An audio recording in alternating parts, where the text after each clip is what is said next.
Good morning and welcome to the Johnson & Wales University Visiting Industry Professional presentation. It is a pleasure to have you join us. Before the presentation begins, we are pleased to provide some helpful Zoom tips. Please turn off all applications other than Zoom to avoid any service disruptions or distractions. Following the presentation, we are pleased to present audience questions to the visiting industry professional. We ask audience members to submit questions via the Q&A feature located within your Zoom toolbar. Please feel free to start submitting questions during the presentation. Please note that this webinar is being recorded. It is now my pleasure to introduce our provost, Dr. Billy Auclair.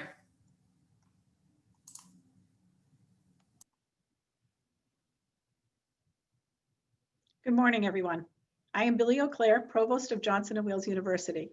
It is my honor to welcome you to our second annual Visiting Industry Professional Speaker Program. The academic community has been planning this program for nearly a year, and despite this year's unwelcome guest of COVID-19, the program has remained on schedule. A slight adjustment's been made for the Providence campus, which, like our other campuses, has gone virtual for today's event, rather than attending in person at Schneider Auditorium.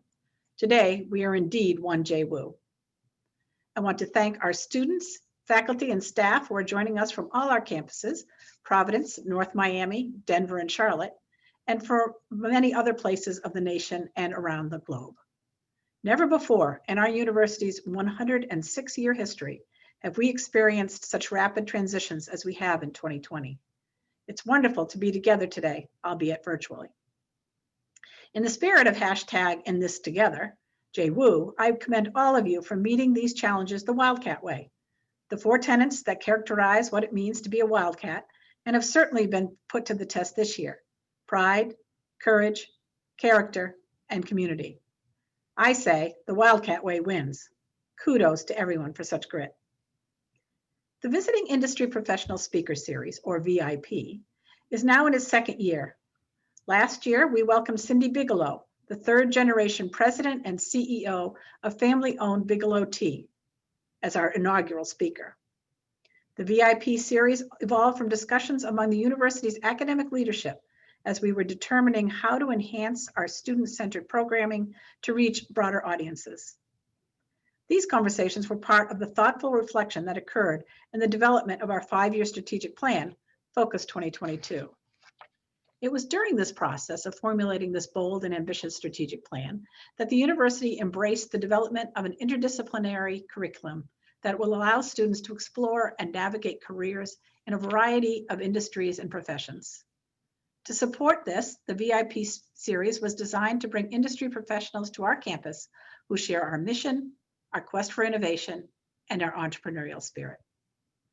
The VIP series allows JWU students, faculty, alumni, and staff from across all disciplines and departments to explore the many facets of industry relevant to our academic programs.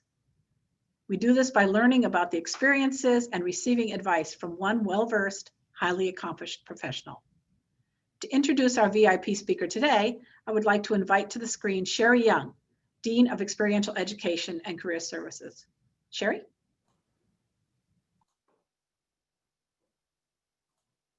Thank you, Provost Auclair, and thanks to all of you who have joined us today. I have gotten to know our speaker very well since she accepted the nomination from our College of Arts and Sciences last February, and I can tell you, you're in for a real treat. Our guest today is Kamilah A'Vant, the Director of Diversity Programs at Color, an affiliate of Bridge Tower Media. Color is based in Boston and organizes premier events and an online publication called Color Magazine, which both focus on empowering diverse professionals. Color has achieved a strong reputation for its signature events, addressing diversity and inclusion, or D&I topics, and recognizing the achievements of thought leaders. Thought leaders such as Walter Bond, a former professional basketball player for the Utah Jazz and Dallas Mavs, and Janice McLean, Deloish, the founder of the blackshoppingnetworks.com. As you listen to Kamilah today, I encourage you, take some notes. Use this experience to explore what stands out to you. Talk to each other about D&I issues. I'm sure today's VIP would agree that two-way communication is an essential part of understanding these barriers people of color face in our country, even today. A longtime advocate for diversity in the communications industry and beyond, Kamilah has had a successful career in broadcast television, where she's managed TV stations for Lynn Media and Media General. If you haven't checked out Kamilah's LinkedIn profile yet, you really should. Here are some highlights. Kamilah is the president of the New England chapter for the National Association for Multi-Ethnicity in Communications, a member of the Southern New England Association of Black Journalists, an advisory board member for Harvard University's Office of Diversity, Inclusion, and Community Partnership. And she's an adjunct faculty member at Bay Path University, where she teaches courses embracing women as empowered learners and leaders. And that's not all. Kamilah is a proud board member for the Children's Friend, Rhode Island's nonprofit serving the most vulnerable children and their families for over 184 years. It is her story, combined with our nation's current transformation, division, and work towards social justice, that makes today's VIP presentation so relevant and timely. Kamilah, this is the part of the program where you would have heard thunderous applause from our 500-seat auditorium in Providence. Let me assure you that from Rhode Island to North Miami, Denver, and Charlotte, as well as locations around the country and across the globe, the JWU spirit is here with us today. JWU, please join me in welcoming Kamilah A'Vant, our 2020 Visiting Industry Professional. Kamilah, welcome. Wow, good morning, everyone. Good morning, good morning. Thank you, Sherry, for that wonderful introduction. Thank you to the provost, and thank you to everyone at JWU, feeling that JWU love and spirit. So it's a pleasure to be on your virtual stage, as we like to say on when we're doing these virtual events, it's a virtual stage. So I'm very, very thankful to be here. Thank you, Kamilah. So let's go ahead and get started. Can you begin by telling us more about the organization you work for and what do you do there? Yeah, well, Color is a national diversity inclusion online and event-based publication. As you mentioned, we celebrate America's diverse workforce, and we work to empower communities. Color offers our unique signature events. We offer a Women of Color Leadership and Empowerment Conference. We offer a Men of Color Leadership Conference. And we also focus on issues that recognize and champion the achievements of diverse leaders. We work on sharing tools for enrichment and fostering long-lasting partnerships. My role is the Director of Diversity Programs, and I create and implement live and digital programming for Color's leadership, learning, and development events. And along with the Color team, we set the editorial direction of the magazine. So we determine the articles, the columns, the special features, and all of the content that we put out in front of our audience. And we work to make sure that it's engaging and relevant to our audience, especially during this time that we're in 2020. Yeah, I can imagine that's presented its own challenges, hasn't it? Yeah, it's been an interesting time. But Kamilah, people describe you as a diversity champion. What does that mean to you and why? Oh, that's a really good question. Interestingly, the word champion is a Latin concept of a word called campionium, and the word means a gladiator or a fighter. Mm. So many of us in D&I consider ourselves gladiators or fighters, especially right now as we Yeah. work to on our quest to advocate for equality. But I think, to me, a diversity champion really taps into what I think we all have as superpowers. It could be that you have a strength to bring people together. It could be that you're skilled at negotiating, or just a number of characteristics or skills that each one of us have. So for me, using those superpowers that I have in the name of diversity is what I do. I strive to take my talents or my superpowers and use them to just create a better future for those who may not meet the standards of what society dictates, or may feel excluded from having opportunities that others are afforded. Thank you. I think that point probably resonates with our audience, and really thinking about what each and every one of us can do when we're talking about diversity and inclusion topics. So I'm sure that the audience is connecting with this, and so with that in mind, let's take a look for a second. Considering your long background in media communications, many of the questions that we're going to go through today will definitely focus on that industry. But given that our audience is from such a wide span of majors and even campuses, I know that there's something in each one of your messages that you'll share that will resonate with our students, no matter what they're interested in. With that in mind, as a woman leader of color in the fast-paced, male-dominated media communications industry, what are some of the biggest challenges you faced, and how did you overcome them? Some of the biggest challenges I faced and continue to face has been in areas of being underpaid and undervalued from my work, I think, compared to some of the male counterparts.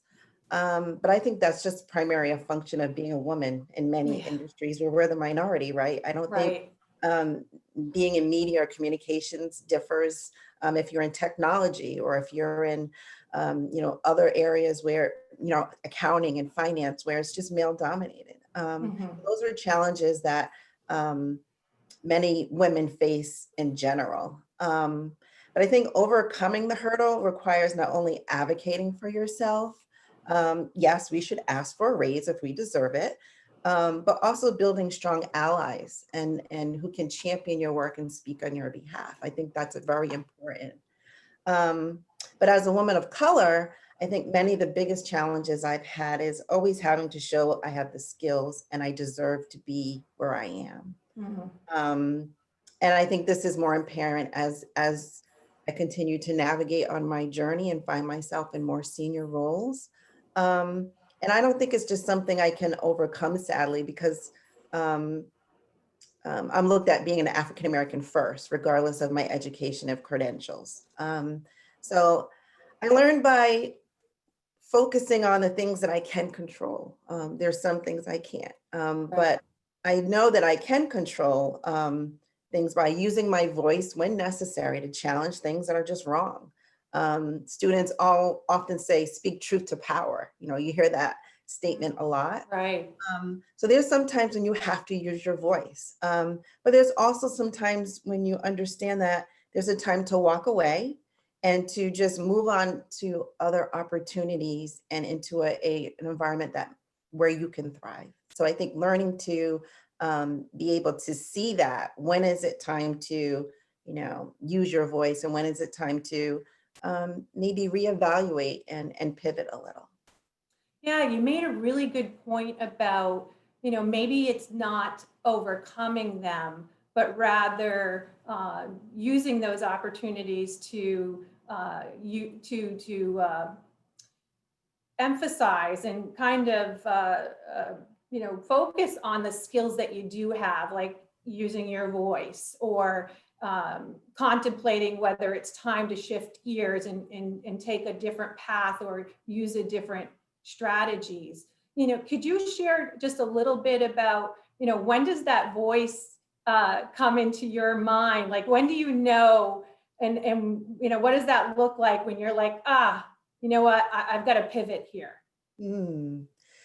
I think it probably comes with experience. And what I always remind, younger women who I really try to network and kind of share my experiences, learn to trust your gut too, because sometimes, you get that feeling, but you say, oh, well, I'm going to ignore it, or oh, I'm just going to stay. And then, fast forward a month, 6 months, a year from now, you always say, if I only should have listened, so Right. I think being able to kind of trust your gut is key, because we all have that. I don't know if we want to say instinct or women's instinct or intuition, or you just have to learn to know when to trust what your instincts is telling you. Yeah. I think that's really Great advice. Thank you.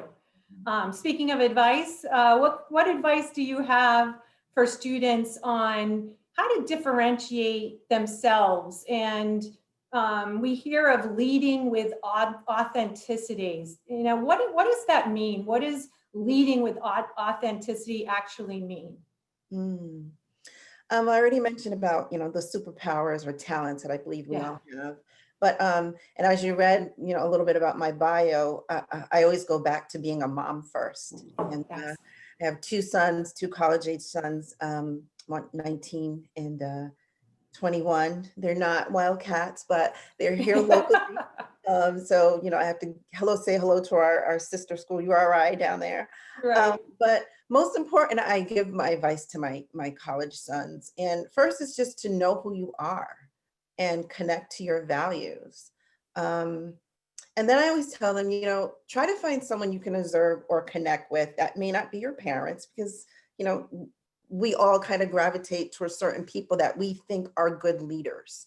So someone you believe is genuine and that you think is an authentic leader. And if you see there's traits or something that you really admire about that person, how can you bring that trait into your own personal leadership style? And I think a lot of young people, as they are, moving through their journey at Johnson & Wales or any university, you're really looking to, through those formative years, show people, who am I? What do I bring to the table? And start to formulate what your leadership style is. And I think most importantly, I would give advice to students to just challenge yourself to grow.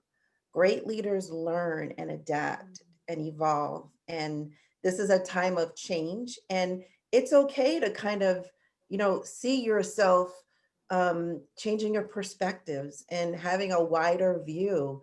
That's part of being authentic and carving out your voice. So, Thank you for that. That was really interesting. And it reminded me, as you were speaking, of the value of finding mentors, even this early through college years, find a mentor that you look up to, that you can emulate and learn from and bounce ideas off of. And, I think the value of mentorship can never be overstated.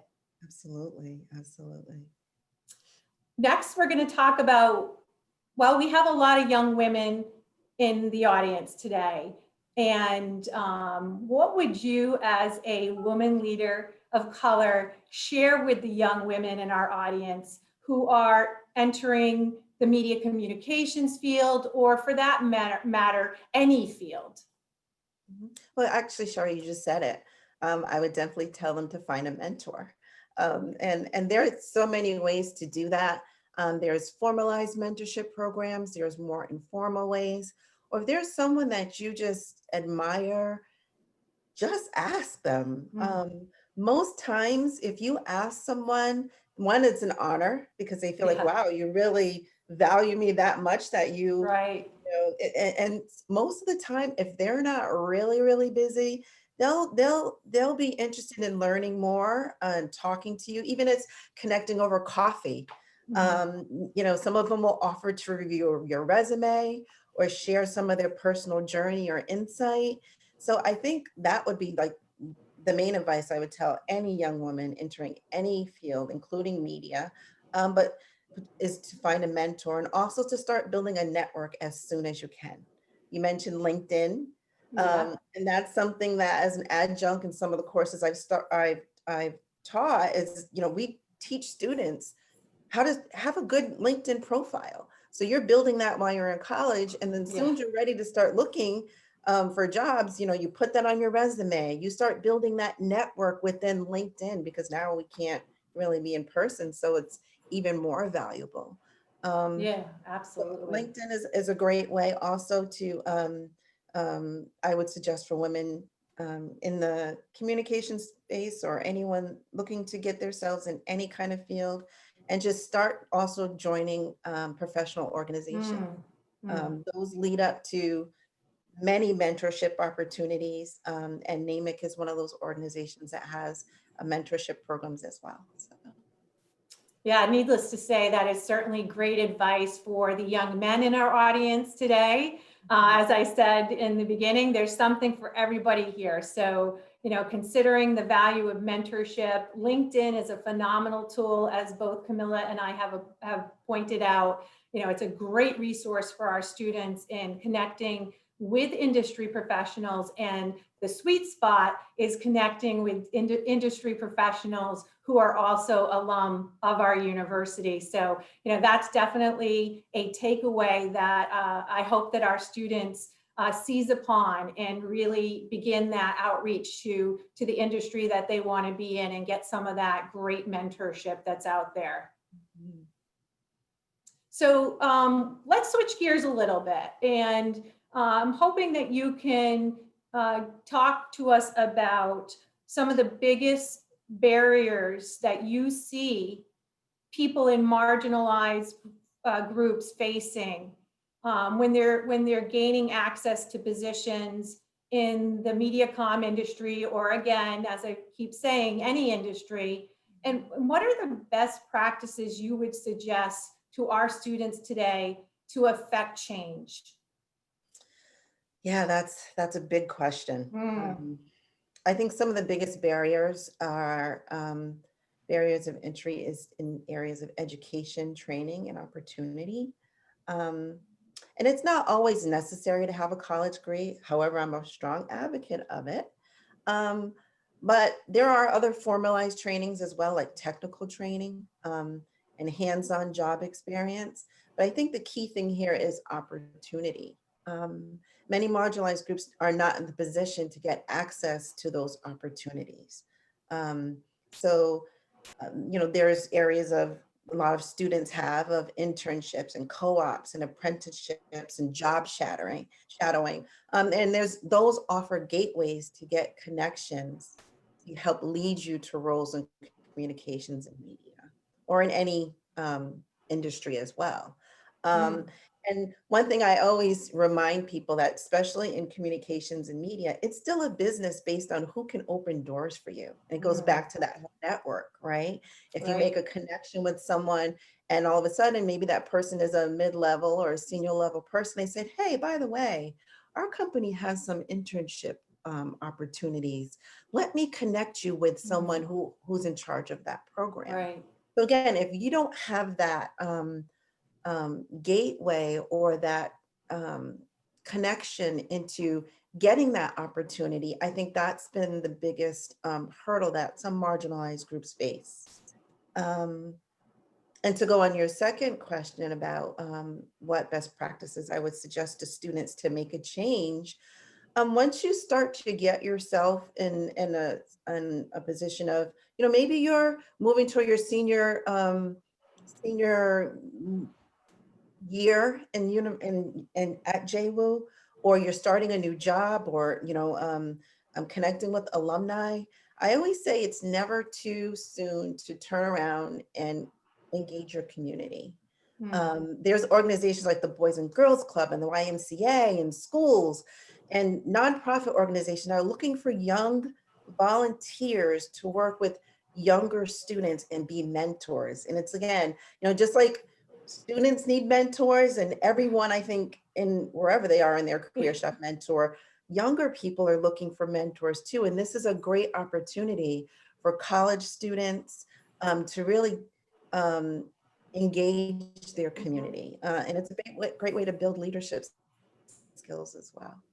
Yeah, that is certainly, again, good advice for a broad spectrum of our students and, any college graduate, especially in today's challenging job market, breaking down barriers, building your network, building your pipeline of mentors, being proactive, in fact, of getting yourself in positions where you get to talk to industry, and whether that's virtually or in person, really practicing how are you going to position yourself so that you stand out from your peers, and to really focus in on this concept of marginalized groups, this issue.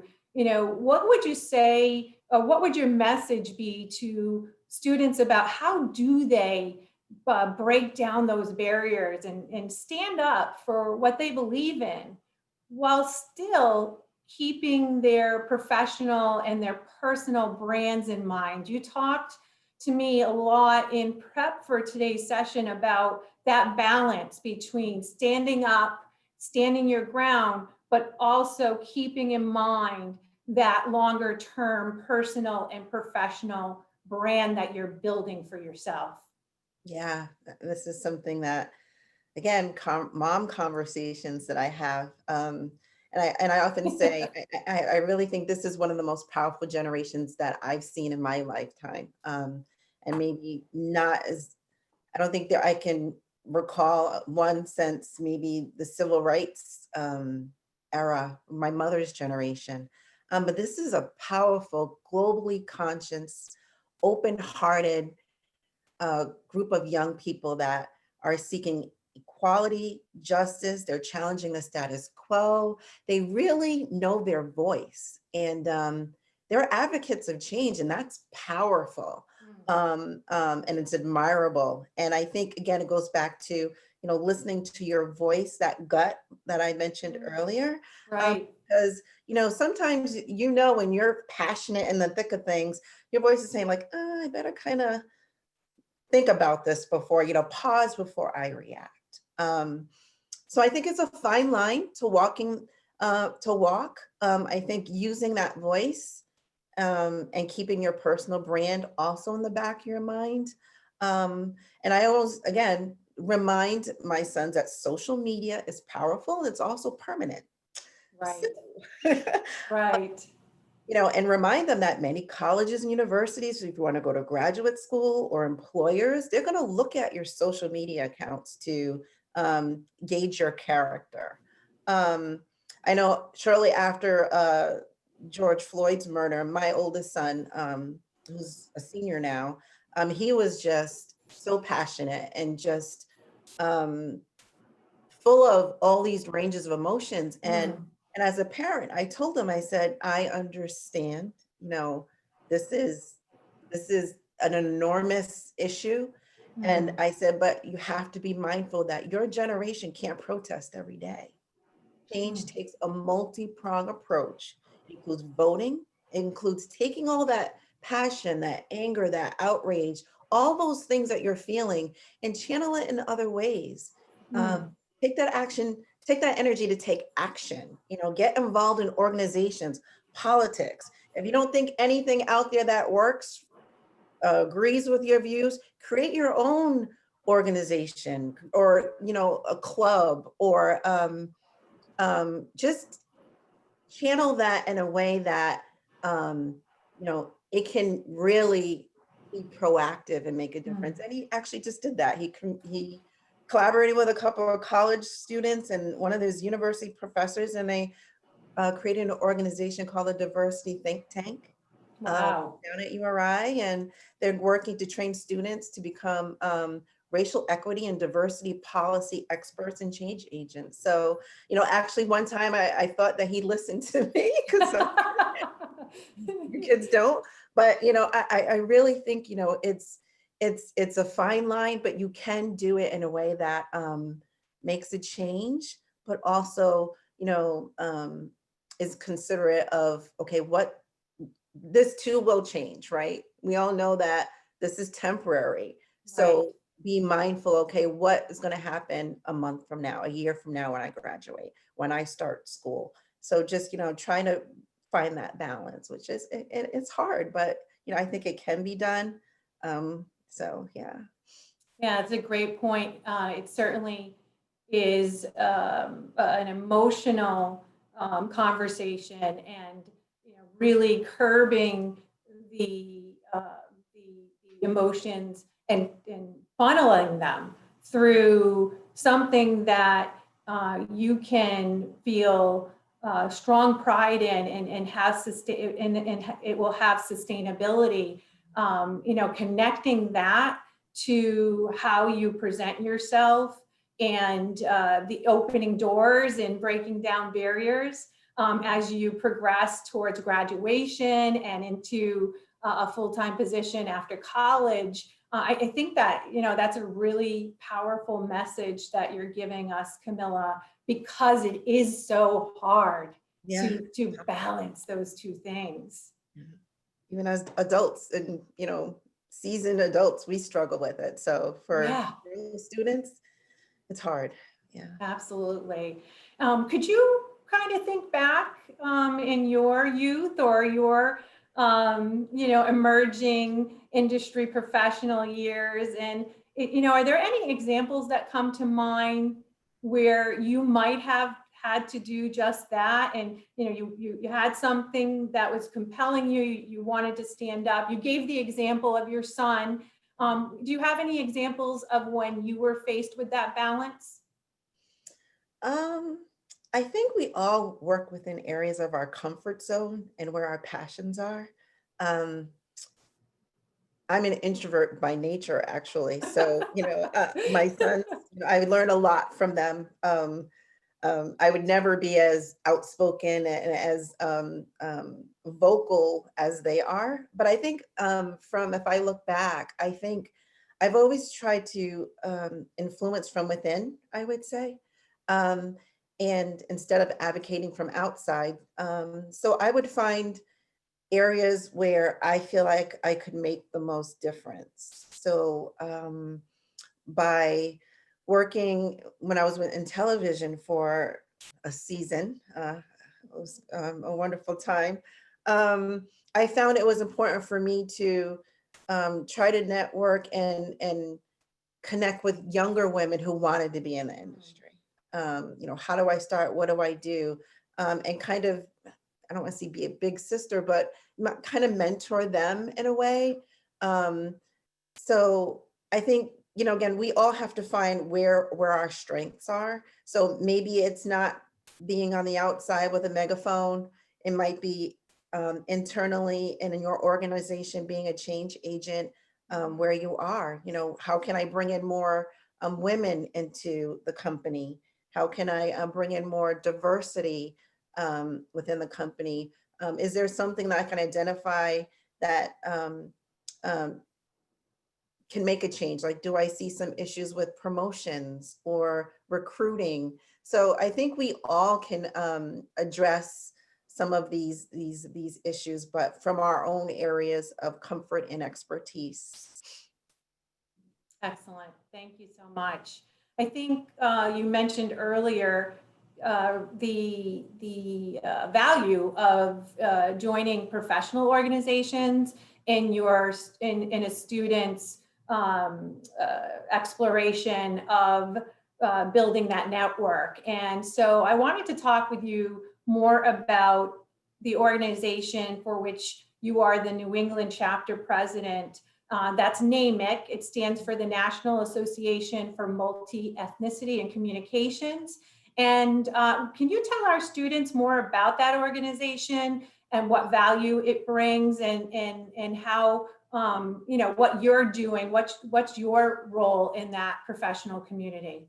Sure, yeah, it's such a long name, so just Namek. Yes, Namek has been around for a while. It was founded in 1980. It's a media trade nonprofit organization. And its mission is to educate, advocate, and empower for multi-ethnic diversity in the communications industry. So when we say communications, that's just a huge umbrella. Yeah. We have people who are in media, who are entertainment, who are in academia, who are in now digital, because digital is so prevalent Yeah. in the way we communicate now. So its goal is to help its members, and nationally we have about 5,000 members. There's 16 chapters in the United States. And it really works to cultivate individual careers and committed to creating a pipeline of underrepresented groups to get in some of the media and communication careers. Our members are, again, national. They are some of the major broadcast powerhouses. They're with Viacom, they're with ESPN, they're with BET, they're with Disney and Discovery. And then they're Right. also, journalists. They're also creatives that might be with CAA and the casting side. They're in film, they're independent filmmakers, they're writers. Wow. So it's very diverse. And what I do as the chapter president here in New England, I think this is my third term, trying to really bring in more members and leaders to the group to really shift this into a younger generation as well. So what I do is actually, also, member engagement and being an ambassador and try to tell about what this organization can offer, especially young students and young professionals. It's, again, a gateway to a network. Yeah. We have mentorship programs. Once you connect, once you're a Namek member and there's student memberships, you have access to all 5,000 of the members. So if you need a mentor, or if you want, hey, I really would like to get a job at Viacom, I want to move to New York City. Well, who can I reach out to who's in New York City, who works at Viacom? And we're like a family. I talk to my sister chapter presidents at Comcast in Atlanta, with the Weather Channel, CNN. And it's just like, we're a family. And because our mission is so clear, if someone joins and that they want to relocate, they want to find a new job opportunity, we have a job board, we have all these things. That's what that network is for. Your network is only as good as you use it. So that's one of the, I'm a big Namek advocate, and find out more, www.namek.com. Excellent. Yeah, I think I think that you'll find that there are many students listening to us today that are going to want to know more about Namek and how to get involved. And last year, when you and I first connected through Professor Westgate, we worked to get a couple of JWU students student memberships from Namek, and there were all kinds of great plans ahead. And of course, we all know how quickly that became a challenge. And I know your commitment and our commitment is to keep JWU students involved with your organization, and it's really important message. So we'll be happy to share information with our students on how they can get involved after today. I'm going to switch back to a bit more serious topic in focusing on the power of the Namek network. And could you share with us how the organization has looked at and how it has been impacted by the Black Lives Matters movement? I think the Black Lives Matter movement has impacted most, if not all, businesses and organizations in some way, not just Namek. I think Namek is no different. The organization's mission is aligned with advocating for diversity and the senseless tragedy of George Floyd and Ahmaud Arbery and Sandra Bland and Breonna Taylor and Trayvon Martin and so many other names that I'm just exhausted to keep saying. It just reinforces the need for equity in our communities and our workplaces. The movement really, I want to say, reaffirms Namek's mission and further strengthens our resolve and determination to keep pressing forward. Mm, We continue to work and to develop and nurture diverse leaders who can change our world and make it a better place for all citizens. We have done a lot in the 40 years that Namek's been around, but I think it's more important now than ever, that we really partner and use our voice to really address the issues that we're facing, and bring together those voices to make a difference. Fantastic. Yeah, I spent some time, of course, in preparing to get to know Namek's mission and going through the website and the Facebook page, the numerous examples of topics related to what really is important now, and that connection to voices in, voices of this movement, and how Namek really tackles it, but also keeps in mind that sustainable longer term path to making change and keeping it alive. So thank you so much for that deeper look at that organization. I do believe it's got a lot of value to our students today. And I do want to give our students a heads up that we're about to wrap up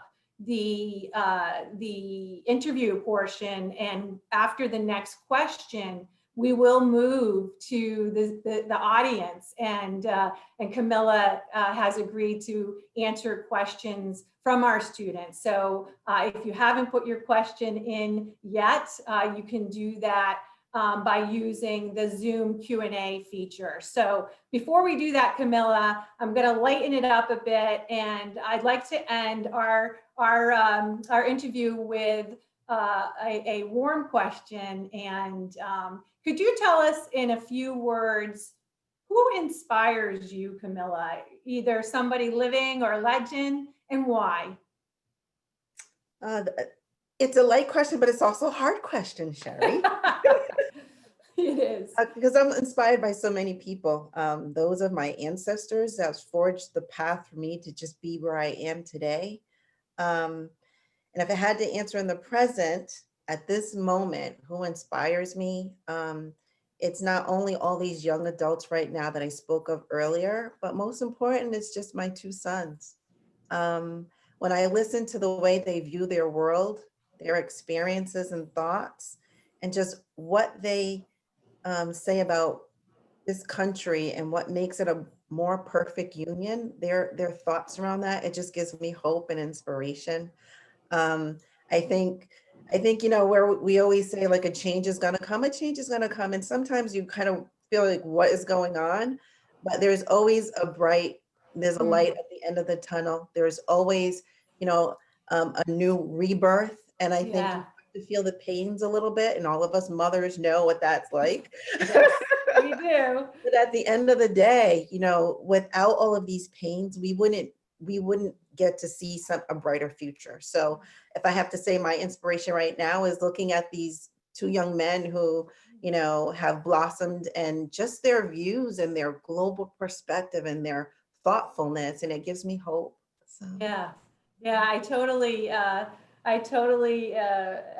resonate on that point. I know my son, who is a JWU student, is watching today, and I'm really excited for him to get to hear your stories, and even the stories you shared about the conversations you're having with your sons. I think this really really supports the whole purpose of our program today. So thank you for that. We are going to start with our student questions. So the first one on the board is, what is the best advice you can give someone in the industry? And if you, what is something you wish you knew back then about the industry that you know now? Well, I wish, they say hindsight is 20/20, right? I think I Yes, wish I would have exactly. known how hard it would be. I think, sometimes we go in with all these aspirations and just think if I only just put my head down, do a great job, people will recognize what I do. And sometimes that's not the case. And again, it goes back to what I say of finding your voice, because sometimes Mm. you can do great work Mm. and you can, and oh, someone will see my talent. I just keep working hard. Someone will see, how I'm working extra hours or how much, I've committed to the project. And then you don't get that person noticing and then how that makes you feel. So I Mm. think looking back, I would say, if I knew now, I probably would have started advocating for myself a little sooner, Mm. you know? Mm. Good point. Excellent. So the next question looks to be from a JWU staff member or faculty, and it's quite interesting. The question is, JWU employees are student-centered. It's something that really is a pillar of our community here. We take a lot of pride in being student-centered. So someone is asking if you can give faculty and staff two very tangible ways in which we can genuinely support our minority students in particular. I think two tangible ways. One would be make sure that they feel like they're in an environment where they belong and that they're comfortable. I think a lot of times students, especially if there's few minorities in a class, feel like they tend to kind of take a step back and be reserved. So I'm all about that feeling of belonging and Mm, that feeling of community, right? So they feel like they're in an environment where they can thrive, they can learn, and they also feel like they can be, again, their authentic self. yeah.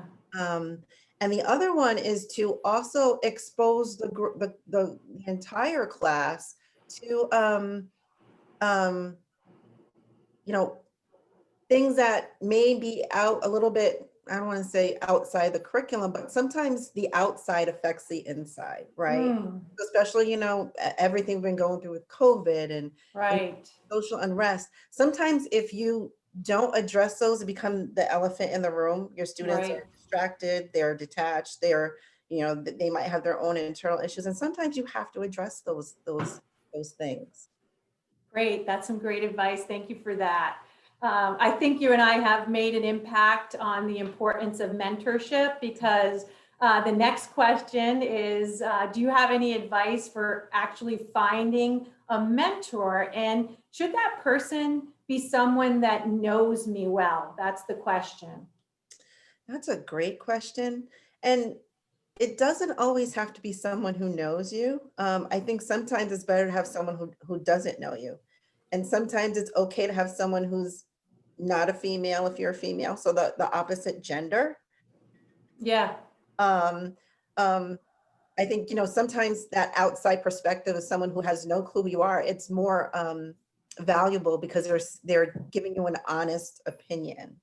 And how to find them, again, there's so many ways that you can, and again, even if you start your LinkedIn and you say, oh, I really, Right.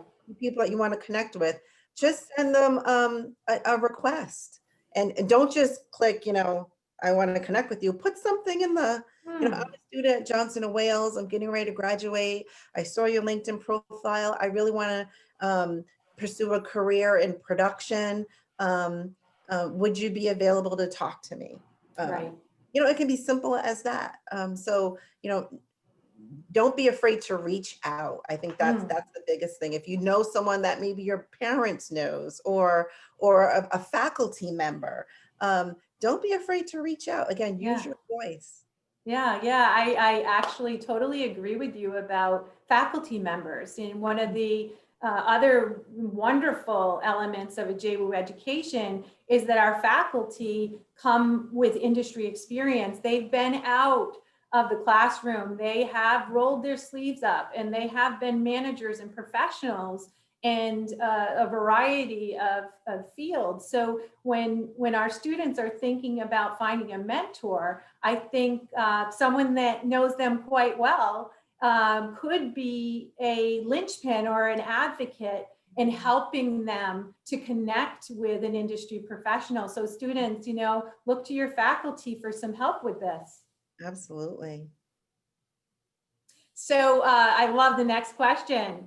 Kamilah, how can I connect with you? I would love to connect with you and possibly get your advice on future jobs or internships. So what do you say, Kamilah? Absolutely.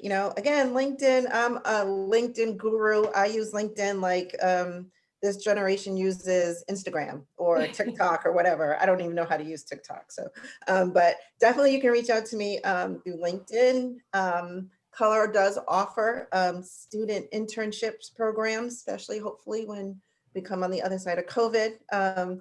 We can get students back into Boston at our headquarters. So definitely reach out to me. I'm happy to be a resource if there's anything that I could help you with, or again, use my network to connect you with someone else. If there's someone that you see is in my network that you want to connect with, I'm happy to be a conduit for that. So great. Yeah, excellent. Thank you so much. I have a question here from one of our graduates who will be finishing up this spring in 2021. And the student asks if you can speak to the state of the communications industry in the midst of the COVID-19 pandemic. And the students' plight is they're trying to decide, between going to grad school or to begin job hunting. that's a great question. I think right now, some of the hot jobs with COVID, and I think it's going to just be sustainable for a long time, is anything digital. If you're looking for a job in the communication space, digital media, digital marketing, social media marketing, event planning all of a sudden has been turned on its head, and so many events now are all virtual. So yeah, there's if you're looking in the market, I think COVID is challenged some way the job market, but also opened a lot more opportunities. People are watching television more on demand. Creative content's needed. So if you're creative, you could write a script, or you have a concept for some new show. I mean, Netflix, all of them are looking for content.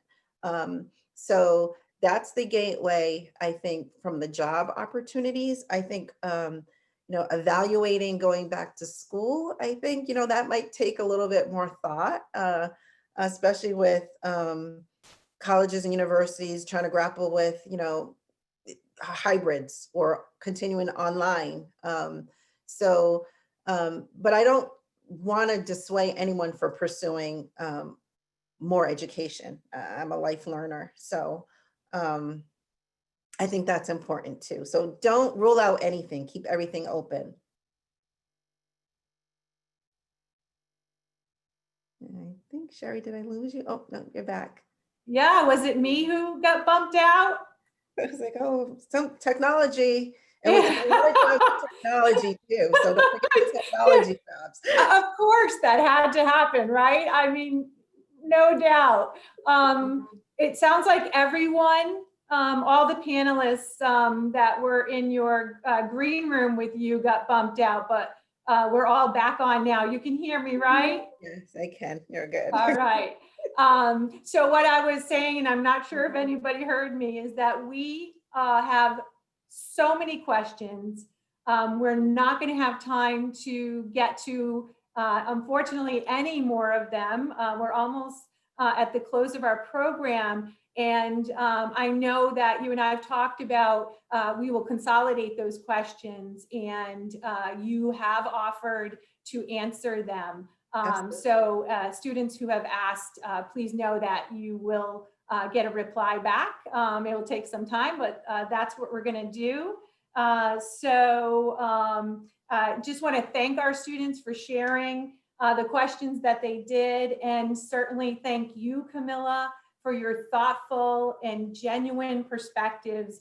I think it is so valuable that our students got to meet and hear from you. And at this point, I'm going to turn the program back to Provost Billy O'Clair. Back to you, Billy. Thank you, Sherry. Thank you so much, Sherry. Hello, Provost Billy. Yeah, hi. Kamilah, as an educator for over 30 years, I am truly inspired by what you have shared with our students today. What a great opportunity for them to be able to hear you. I know they value what you've discussed. It's on their behalf that I am pleased to present you with a token of our appreciation and a certificate of recognition of your outstanding commitment and contribution to industry excellence. So hang on 1 second and you will see that. Okay. Thank you so much. So we will be sure to get that to you. But Wildcats. Thank you, Jay Woo. Kamilah, Johnson & Wales looks forward to having you join several classes at the Providence campus next month. Sherry, along with Dr. Chris Westgate, professor and co-director of the Media and Communication Studies program in our College of Arts and Sciences, are making those arrangements with you. And I know you're already set up to do that. Although we wish you could join us in person, those visits will also be virtual, but a bit smaller in scope, and that will allow for more personal interaction between you and our students, which I know will be phenomenal. You'll be meeting with students in our Introduction to Media Production class, Sociology of Race class, and Media and Popular Cultures classes. So we truly look forward to that. By then, I'm sure the topics and themes that you presented today will have been further infused into our thinking. I know our students look forward to your visit, and as do our faculty and as well. And so this brings us to the end of our program. The hour flew. Thank you to everyone who has joined us. Our next VIP speaker series event will be held in 2021, and we look forward to sharing more details on that in the coming months. So thank you again, Kamilah. Thank you so much. Thank you, Johnson & Wales. Thank you, everyone. Have a great day.